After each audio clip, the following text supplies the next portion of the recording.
Dharmveer Prajapati SR institute में AKTU 2 दिवसीय sports fest के भव्य समापन अवसर पर बतौर मुख्य अतिथि हुए शामिल। कारागार मंत्री ने एसआर ग्रुप ऑफ इंस्टीट्यूशंस के छात्रों के साथ किया संवाद।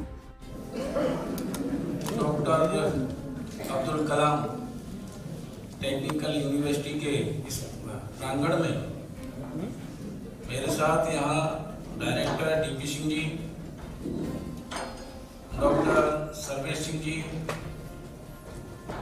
कौशल रघुवंशी जी, शतरंजन शर्मा जी, राजेश चौहान जी, सुनील तोमर जी और सभी हमारे सम्मानित जो भी हमारा स्टाफ और सामने बैठे सभी प्यारे बच्चों, आप सभी का अभिवादन करते हुए हमारे मन में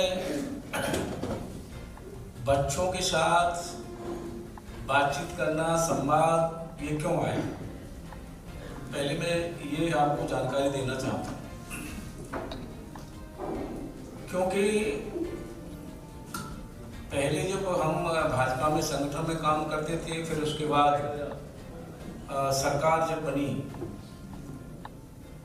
फिर इस सरकार ने एमएलसी बनाकर पिछली सरकार में मंत्री बना दिया और इस सरकार में जो मंत्री बनाया, इसके बाद में जो विभाग मिले हमें, उसमें जेल विभाग और होमगार्ड विभाग हमारे पास।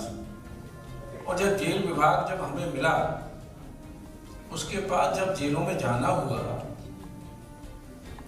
जेलों में जो स्थिति हमने देखी, तो फिर बस मन में बहुत बड़ा कष्ट हुआ।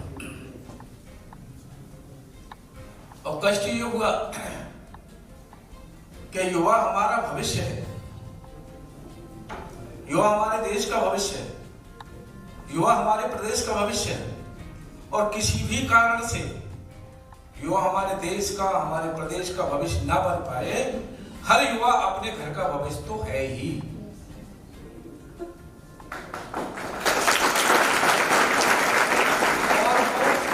और युवाओं की जेल में जो संख्या हमने देखी, वो कल्पना से परे थी।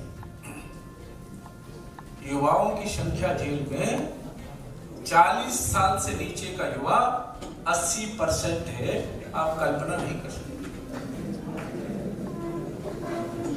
और वो भी बड़ी संख्या में गरीब परिवार का है। ये एक चिंता का विषय है। जो युवा भविष्य है हमारा, और वो इतनी बड़ी संख्या में जेल में है, तो क्यों है?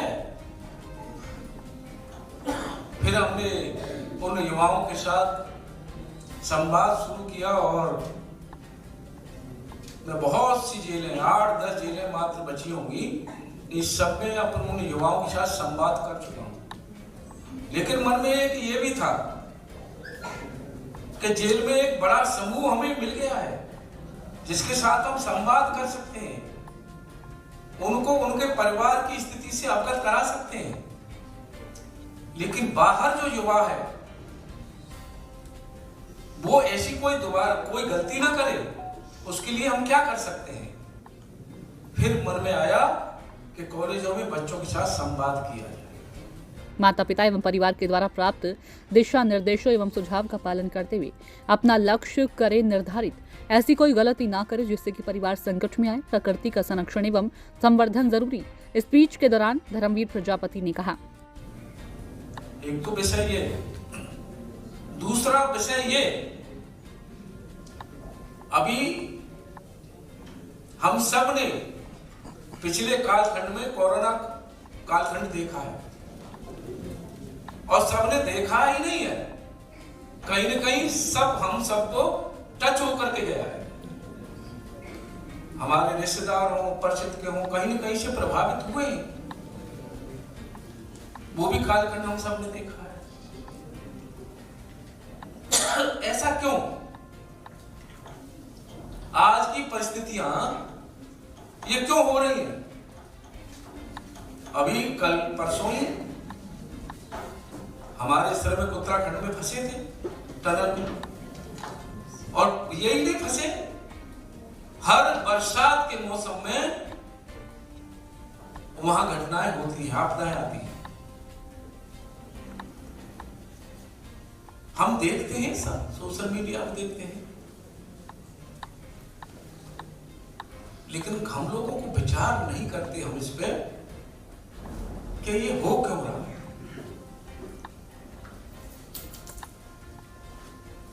हमने जो अनुभव किया है बचपन से, और हमारी आदत है कि हम इधर उधर की बातें नहीं करते। आज आपके साथ जो भी बातें साझा करेंगे वो प्रैक्टिकल की बात होंगी और अनुभव की होंगी। हम जनेश्वर में पार्क में कभी रोजाना टहलने जाते हैं, कभी कभी वहां बच्चों के टूर आते हैं, हमें मिले हैं 2 बार तो आजमगढ़ जिले के बच्चे मिले हैं किसी कॉलेज के। अब देखिए टहलने जाते हैं, लेकिन जब बच्चे दिखते हैं तो उन बच्चों को रोक करके उनके साथ बातचीत कर लेता हूं।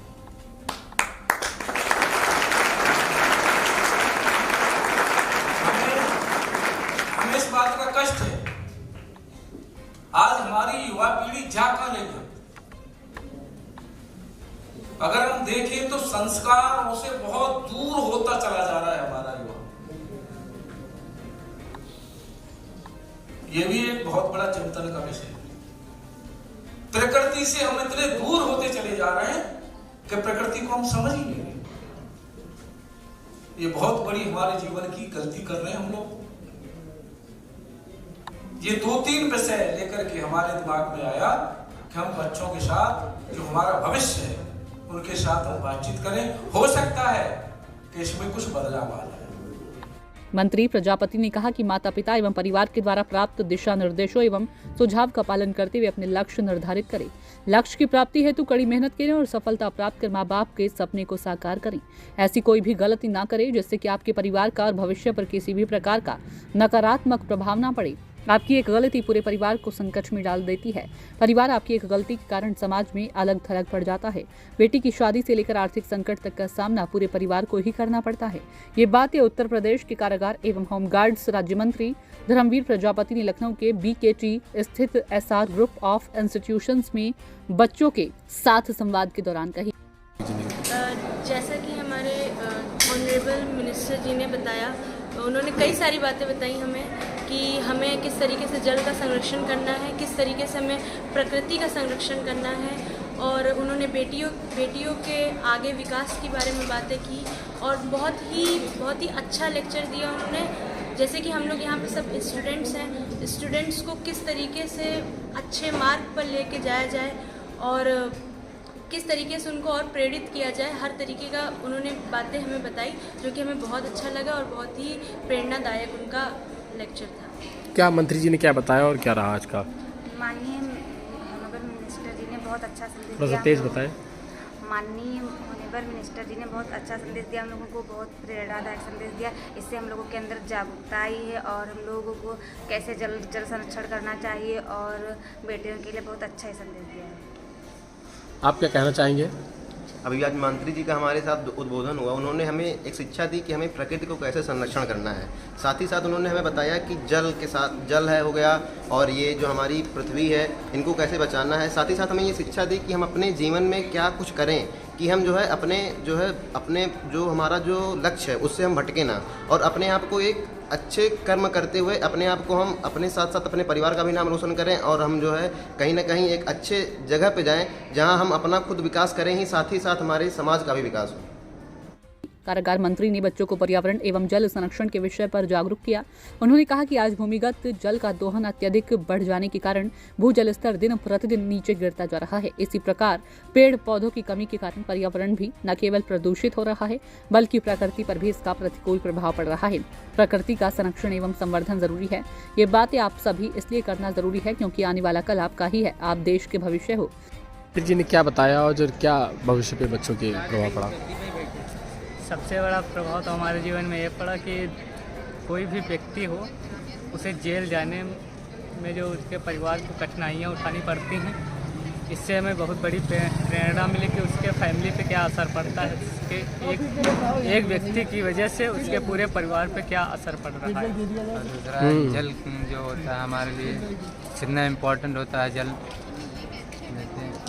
क्या मंत्री जी ने क्या मंत्री जी ने बताया? बहुत अच्छी बातें बताई, हमको जेल के बारे में जागरूक किया कि हमें करना नहीं करना चाहिए, वो पानी को संरक्षण के लिए बताया, बहुत अच्छा दिया। कोविड के काल में ऑक्सीजन कमी, जैसे पेड़ पौधे लगाने चाहिए, इन सब बहुत मंत्री जी ने हमको बहुत अच्छे से जागरूक। बच्चों के जीवन पे क्या? बच्चों के जीवन में आने के लिए अच्छे से प्रेरित करो, माँ बाप का कहना मानना और सारे वर्ग अच्छे से। मंत्री जी ने यही बताया कि हमें आगे चल के सफल होना चाहिए तथा अपने माता पिता का सपना साकार करना चाहिए और कैसे हम अपने पानी को बचा सकें, जो भी हमारे नेचुरल रिसोर्सेज हैं उनको हम उनका कैसे बचाव कर सकते हैं, आगे की जनरेशन के लिए कैसे हम बचाएं रख सकते हैं उन्हें, ये सब चीज़ों के लिए उन्होंने जागरूक किया। मंत्री ने कहा कि युवा वर्तमान समय में समाज की मुख्यधारा है, इसलिए समाज की मुख्यधारा अपने अनुभव शेयर करना बहुत ही जरूरी होता है। पहले बुजुर्गों से पूछा जाता था कि क्या करना है और कैसे कराना है, परंतु अब समय के साथ बदलाव आया है। अब बच्चों से पूछा जाता है कि क्या करना है। कारागार मंत्री संवाद कार्यक्रम के पश्चात विभिन्न खेल प्रतियोगिताओं के विजेताओं को मेडल एवं प्रमाण पत्र प्रदान किया एवं उनके उज्जवल भविष्य की भी कामना की। देखिए मोहम्मद नसीर की रिपोर्ट। एसआर ग्रुप में जितने भी बच्चे यहाँ खेलकूद में प्रतिभाग कर रहे हैं, आज उनका समापन दिवस है और जो बच्चों को पुरस्कार भी वितरण होना है, ऐसे कार्यक्रम में मैंने बच्चों के साथ संवाद किया है। उसमें हमारी लड़कियां भी थीं और बच्चे भी थे। ये संवाद बच्चों के साथ हमने कई कॉलेजों में और भी किया है और उसका परिणाम भी देखने को मिलता है। जब बाद में चर्चा होती है, वहाँ प्रबंधक हमारे कॉलेज के जो भी होते हैं उनके जब सूचना मिलती है तो उसका बहुत बड़ा प्रभाव देखने को मिलता है। जेल विभाग हमारे पास है, बड़ी संख्या में युवा हमारे जेल में हैं। युवा हमारा भविष्य होता है, देश का, प्रदेश का। देश का भविष्य न बन पाए, प्रदेश का न बन पाए, हर युवा अपने घर का भविष्य होता है और वो बड़ी संख्या में जेल में है। क्यों है, ये एक चिंता का विषय है। हमने उन जेल में सभी नौजवानों के साथ संवाद में स्वयं करता हूं और उसके बाद जब समय मिलता है तो कॉलेज में बच्चों के साथ भी संवाद करते हैं और संवाद में हम 3 विषय रखते हैं। नंबर 1, प्रकृति का संरक्षण संवर्धन, जल का संरक्षण संवर्धन, कि हमारे जीवन के लिए विशेष जरूरी है और युवा हमारा प्रधान देश है, प्रदेश है। युवाओं के दिमाग में अगर ये बात हम बिठा पाते हैं ठीक तरह से कि प्रकृति हमारे जीवन के लिए कितनी महत्वपूर्ण है, जल हमारे लिए जीवन के लिए कितना महत्वपूर्ण है, तो मैं मानता हूं कि हमारे आने वाली पीढ़ी जिसकी हम सोच रहे हैं कि अगर इसी तरह चलता रहा तो आने वाली पीढ़ी के लिए पानी और शुद्ध हवा, शुद्ध वातावरण बहुत मुश्किल होगा। तो इसलिए हमें बदलाव करना जीवन में विशेष जरूरी है। इसलिए बच्चों के साथ जल संरक्षण संवर्धन और प्रकृति संरक्षण संवर्धन की चर्चा। दूसरा, एक हर माँ बाप अपने बच्चे को अपने सभी खर्चों में कटौती करके पढ़ाता है, उनकी किताबों की, उनकी कॉलेज की फीस की व्यवस्था करता है। तो बच्चों के साथ संवाद में हम बच्चों से विशेष अनुरोध करते हैं कि बच्चे अपने माँ बाप के जिस आधार से, जो सपना माँ बाप ने देखा है और जिस खर्चे में कटौती करके वो अपने स्कूल की व्यवस्था करते हैं, फीस की, ड्रेस की, किताबें की, कॉपी की, सभी व्यवस्थाएं करते हैं, वो बच्चों के दिमाग में रहे और माँ बाप ने जो सपना देखा है वो सपना माँ बाप का बच्चों के दिमाग में रहे और बच्चों को एक लक्ष्य बना करके कि हमें कामयाब होना है वो भी उनके दिमाग में रहे। ये चर्चा हम बच्चों के साथ करते हैं और उसका सकारात्मक परिणाम भी कई कॉलेजों से हमें सुनने को मिला है कि मिलता है, बच्चों में बहुत बड़ा प्रभाव होता है। यही बच्चों के साथ मैंने करीब 1.5 घंटे से ज्यादा एक संवाद किया है और जिस गंभीरता से बच्चों ने सुना है और जिस बच्चे जब बीच बीच में हम उनसे पूछ रहे थे तो जवाब भी दे रहे थे, उसको महसूस कर रहे थे, वो बच्चे भी गंभीरता से उन सभी विषयों को समझ रहे थे और बार बार बीच बीच में बच्चे कह भी रहे थे कि हमारे जीवन के लिए बहुत जरूरी है और इसे हमें करना है, इस पे हमें अमल भी करना है। अभी लास्ट में जब हमारे चलते समय हमने उन बच्चों से पूछा तो बच्चों ने कहा है कि ये जीवन के लिए हमारे बहुत सदुपयोगी है, हमें इसे अमल में लाना चाहिए और हम अमल में लाएंगे। मैं आभार व्यक्त करता हूँ एसआर सभी ग्रुप के सभी चेयरमैन और हमारे एमएलसी हैं हमारे पवन चौहान जी, तो मैं आभार व्यक्त करता हूँ कि तो मुझे बुला करके बच्चों के साथ एक संवाद का अवसर दिया।